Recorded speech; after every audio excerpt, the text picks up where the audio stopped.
ทางการลาวตัดสินจำคุกตลอดชีวิตพนักงานรัฐบอกเลยว่าพนักงานรัฐแต่ละคนมีตำแหน่งสูงๆทั้งนั้นและรายละเอียดจะเป็นเอาใดเดี๋ยวเรามาเบิ่งคลิปนี้นำกัน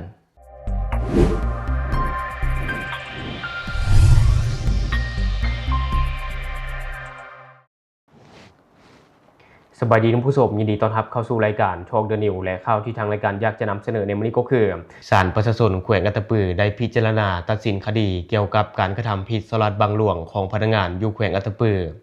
โดยได้ตัดสินลงโทษจำเลยที่กระทำผิดทั้งหมด15คนยิง4คนในนั้นโทษจำคุกตลอดชีวิตมีจำนวน10คนยิง2คน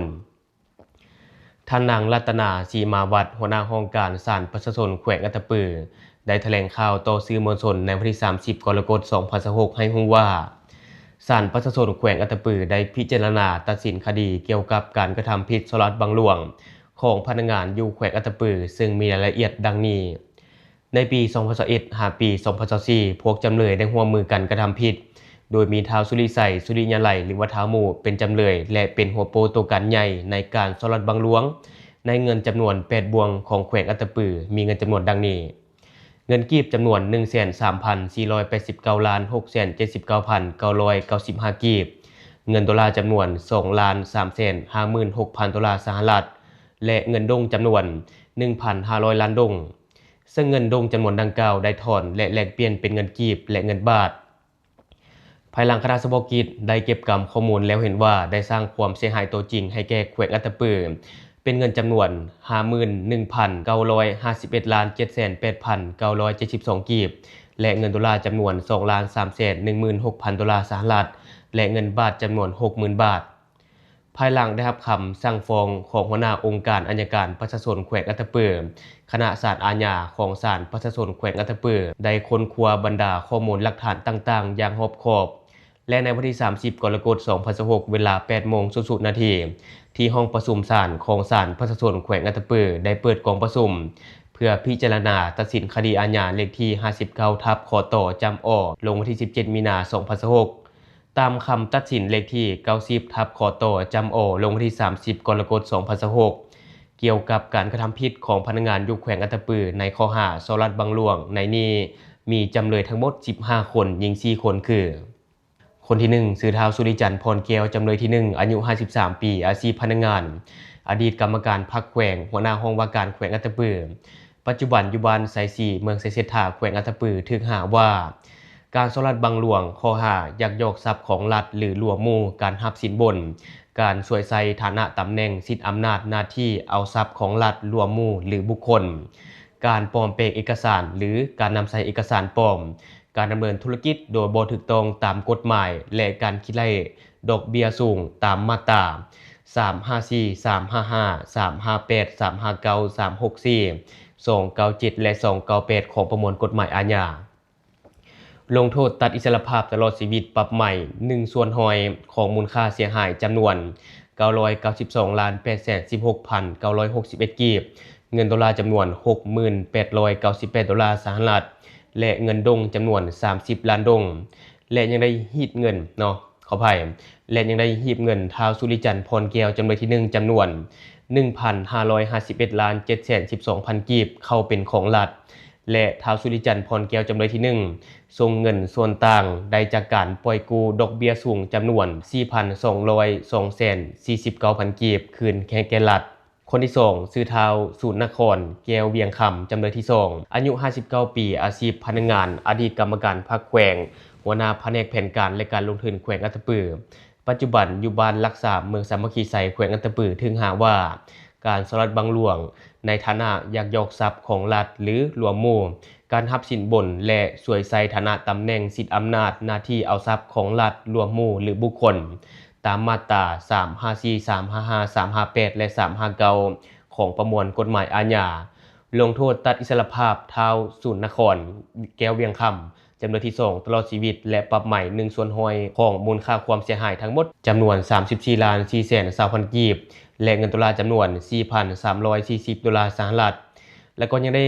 หีบเงินจำนวน42ล้านกีบและเงินดอลลาร์ 2,000 ดอลลาร์สหรัฐเข้าเป็นของรัฐ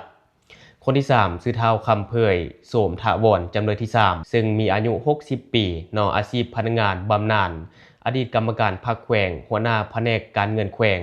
ปัจจุบันอยู่บ้านโพนสว่างเมืองสามัคคีไสแขวงอัตตปือถึงหาว่าการสลัดบังหลวงในฐานะยักยอกทรัพย์ของรัฐหรือรวมหมู่การรับสินบนการสวยใส่ฐานะตำแหน่งสิทธิอำนาจหน้าที่เอาทรัพย์ของรัฐรวมหมู่หรือบุคคลตามมาตรา354 355 358และ359ของประมวลกฎหมายอาญาลงโทษตัดอิสรภาพเท่าคำเผยสวมถาวรจำเลยที่3ตลอดชีวิตและปรับใหม่จำนวน 1,828 ล้าน 8,200 กีบและเงินดอลลาร์จำนวน 40,000 ดอลลาร์สหรัฐและยังได้ฮีบเงินจากท้าวคำเผยสวมถาวรจำเลยที่3จำนวน 1,500 ล้านกีบเข้าเป็นของรัฐและคนที่4ซื้อท้าวทูลใส่เมฆดาวงจำเลยที่4อายุ60ปีอาชีพพนักงานบำนาญอดีตรองแผนกการเงินแขวงอัตตปือปัจจุบันอยู่บ้านไสสะอาดเมืองสามัคคีไสแขวงอัตตปือถูกหาว่าการโซลัดบังหลวงในฐานะการยักยอกทรัพย์ของรัฐหรือรวมหมู่การรับสินบนการสวยใส่ฐานะตำแหน่งสิทธิอำนาจหน้าที่เอาทรัพย์ของรัฐรวมหมู่หรือบุคคลและการดำเนินธุรกิจที่บ่ถูกต้องตามกฎหมายและการคิดไล่ดอกเบี้ยสูงตามมาตรา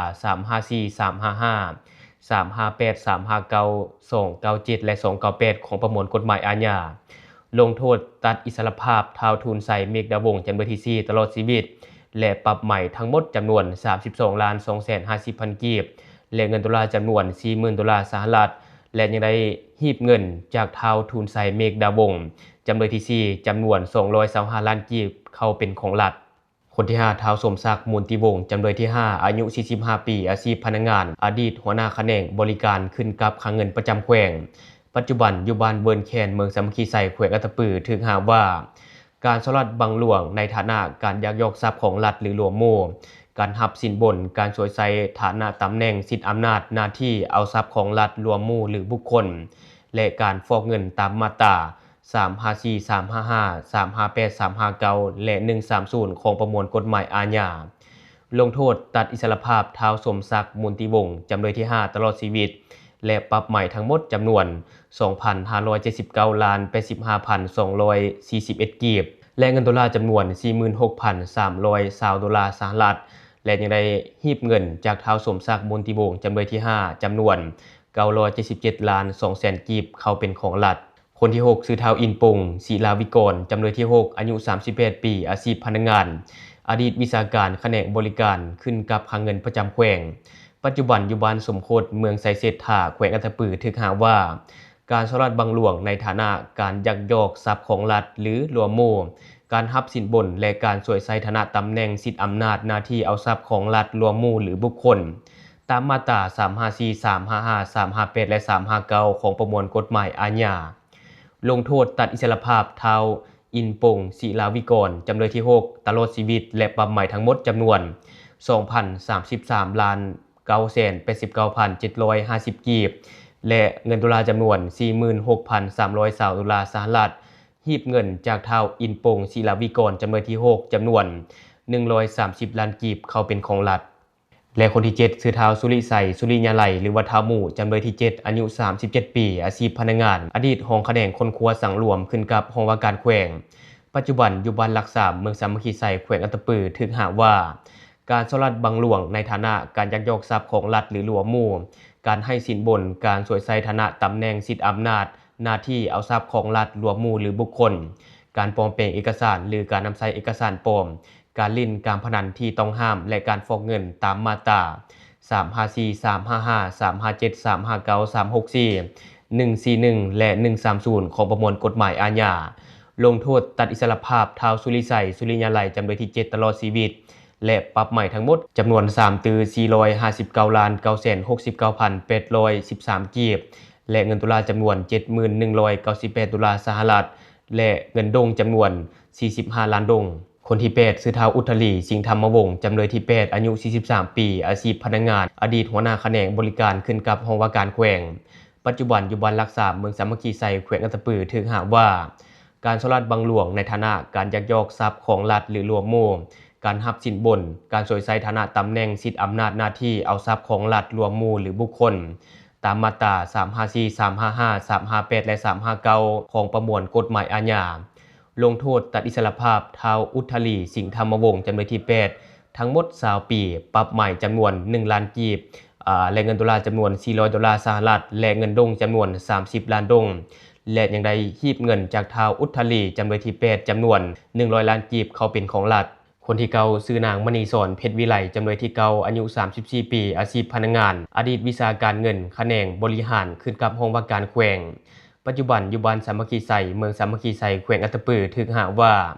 การสลัดบังหลวงในฐานะการยักยอกทรัพย์ของรัฐหรือหลวงหมู่การรับสินบนการสวยใช้ฐานะตำแหน่งสิทธิอำนาจหน้าที่เอาทรัพย์ของรัฐรวมหมู่หรือบุคคลตามมาตรา354 355 358และ359ของประมวลกฎหมายอาญาลงโทษตัดอิสรภาพนางมณีสอนเพชรวิไลจำเลยที่เก่าตลอดชีวิตและปรับใหม่ทั้งหมดจำนวน 1,839 ล้าน 289,031 กีบและเงินดอลลาร์จำนวน400ดอลลาร์สหรัฐและเงินดงจำนวน30ล้านดงและยังได้ฮีบเงินจากนางมณีสอนเพชรวิไลจำเลยที่เก่าจำนวน30ล้านกีบเข้าเป็นของรัฐคนที่10ชื่อนางนิพาพรโพธิราชจำเลยที่10อายุ34ปีอาชีพพนักงานอาสาสมัครอยู่ห้องว่าการแขวงอัตตปือปัจจุบันอยู่บ้านโพนสว่างเมืองสามัคคีไสแขวงอัตตปือถึกหาว่าการสลัดบังหลวงในฐานะการยักยอกทรัพย์ของรัฐหรือรวมหมู่การให้สินบนการรับสินบนและการสวยใส่ฐานะตำแหน่งสิทธิอำนาจหน้าที่เอาทรัพย์ของรัฐรวมหมู่หรือบุคคลและการฟอกเงินตามมาตรา354 355 357 358และ359แล้วก็ยังมีมาตรา130ของประมวลกฎหมายอาญาลงโทษตัดอิสรภาพนางนิพาพรโพธิราชจำเลยที่10ตลอดชีวิตและปรับใหม่ทั้งหมดจำนวน 2,353 ล้าน 579,750 กีบและเงินดอลลาร์จำนวน 47,520 ดอลลาร์สหรัฐคนที่11ชื่อท้าวแก้วภูธรวีรธรรมจำเลยที่10อายุ47ปีอาชีพพนักงานอดีตรองแขนงจัดตั้งบริหารขึ้นกับแผนกการเงินแขวงปัจจุบันอยู่บ้านวงสัมพันธ์เมืองภูวงแขวงอัตตปือถึกหาว่าการสลัดบังหลวงในฐานะการยักยอกทรัพย์ของรัฐหรือรวมหมู่การรับสินบนการสวยใส่ฐานะตำแหน่งสิทธิอำนาจหน้าที่เอาทรัพย์ของรัฐรวมหมู่หรือบุคคลตามมาตรา354 355 358และ359ของประมวลกฎหมายอาญาลงโทษตัดอิสรภาพท้าวแก้วภูธรวีรธรรมจำเลยที่16ปี6เดือนและปรับใหม่จำนวน 8,883,770 กีบและยังได้ฮีบเงินจากท้าวแก้วภูธรวีรธรรมจำเลยที่11ที่ได้จากการรับสินบนจำนวน888,377,000 กีบเข้าเป็นของรัฐจำเลยที่12ท้าวสุขสวรรค์บุญพันธ์จำเลยที่12อายุ55ปีอาชีพพนักงานอดีตหัวหน้าคลังเงินประจำแขวงปัจจุบันอยู่บ้านเมืองใหม่เมืองสามัคคีไสแขวงอัตตปือถึกหาว่าการสลัดบังหลวงในฐานะการยักยอกทรัพย์ของรัฐหรือรวมหมู่การรับสินบนการสวยใส่ฐานะตำแหน่งสิทธิอำนาจหน้าที่เอาทรัพย์ของรัฐรวมหมู่หรือบุคคลตามมาตรา354 355 358และ359ของประมวลกฎหมายอาญาลงโทษตัดอิสรภาพท้าวสุขสวรรค์บุญพันธ์จำเลยที่12 5ปีและปรับใหม่จำนวน1ล้านกีบฮีบเงินจากท้าวสุขสวรรค์บุญพันธ์จำเลยที่12จำนวน100ล้านกีบเข้าเป็นของรัฐ13ซื้อท้าวพรพิรุณใส่สมบัติจำเลยที่13อายุ49ปีอาชีพพนักงานอดีตรองแขนงบัญชีและกวดกาขึ้นกับคลังเงินประจำแขวงปัจจุบันอยู่บ้านเมืองใหม่เมืองสามัคคีไสแขวงอัตตปือถือหาว่าการสลัดบังหลวงในฐานะการรับสินบนมาตรา354และ358ของประมวลกฎหมายอาญาลงโทษตัดอิสรภาพท้าวพรพิรุณใช้สมบัติจำเลยที่13 2ปี6เดือนให้ปฏิบัติตัวจริง7เดือน11วันส่วนที่เหลือภาคไว้และปรับใหม่จำนวน 295,000 กีบฮีบเงินจากท้าวพรพิรุณใช้สมบัติจำเลยที่13จำนวน29,500,000 กีบเข้าเป็นของรัฐคนที่14ชื่อนางสิมมาลีคำมั่นจำเลยที่14อายุ44ปีอาชีพพนักงานห้องว่าการแขวงปัจจุบันอยู่บ้านสามัคคีไสเมืองสามัคคีไสแขวงอัตตปือถึกหาว่าการสลัดบังหลวงในฐานะการยักยอกทรัพย์ของรัฐหรือรวมหมู่การสวยใช้ทรัพย์ของรัฐหรือรวมหมู่และความเลินเล่อในการปฏิบัติหน้าที่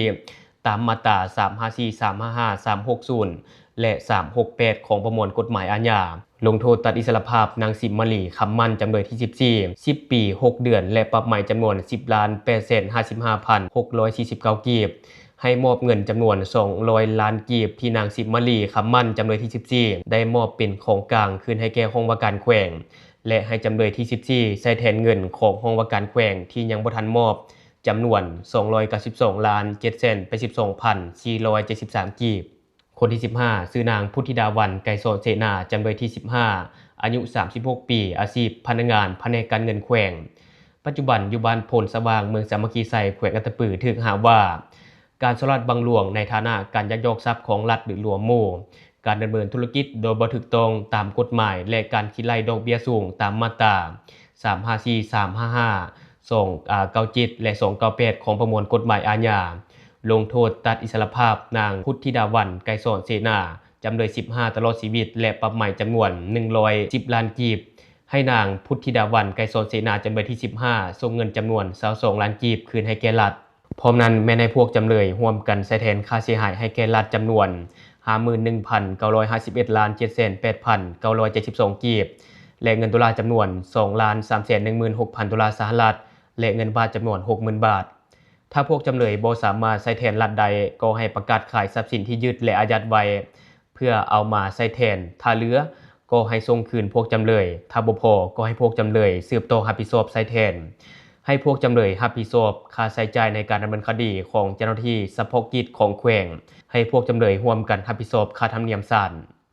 ส่วนท้าวสุขใหม่สุดบุญล้นในระยะดำเนินคดีผู้เกี่ยวด้วยเสียชีวิตจึงเป็นสาเหตุให้สัตว์เมียนทางอาญาตามคำสั่งฉบับเลขที่67ทับอกลจำขอลงวันที่28ตุลา2024ขององค์การต้านการสลัดบังหลวงคันแขวงแต่ความเสียหายทางแพ่งแม่นให้ผู้เกี่ยวรับผิดชอบใช้แทนให้แก่รัฐโดยเอาทรัพย์สินผู้เกี่ยวที่ยึดได้และอายัดไว้นั้นมาใช้แทนให้แก่รัฐท่านนางรัตนาศรีมาวัฒน์หัวหน้าห้องการศาลประชาชนแขวงยังได้กล่าวเติมอีกว่าทั้งหมดที่แถลงไปนั้นเป็นการสั่งรวมเอาแต่ผลตัดสินของศาลเพื่อแถลงข่าวให้มวลชนรับทราบส่วนรายละเอียดแม้นอยู่ในคำตัดสินและนี่ก็จะเป็นการลงโทษพนักงานรัฐที่มีการสลัดบังหลวงท่านผู้ชมเท่าที่เราได้อ่านแล้วก็จะรู้ได้เลยว่าพนักงานที่ถูกลงโทษในครั้งนี้จะเป็นพนักงานที่มีฐานะตำแหน่งสูงๆทั้งนั้นท่านผู้ชมเนาะคนที่เป็นหัวหน้าห้องว่าการแขวงก็เป็นหัวหน้าคลังเงินประจำแขวงเนาะมีหลายท่านผู้ชมทุกคนมีความคิดเห็นอะไรกับข่าวนี้ก็อย่าลืมคอมเมนต์แลกเปลี่ยนกันได้หรือว่าอยากตำหนิติเตียนอยากประกอบส่วนข้อมูลก็อย่าลืมฝากไว้แล้วทางรายการจะเข้าไปอ่านแล้วก็ตอบแลกเปลี่ยนประสบการณ์นำกันอย่าลืมสนับสนุนกันด้วยกันกดติดตามช่องขอขอบใจ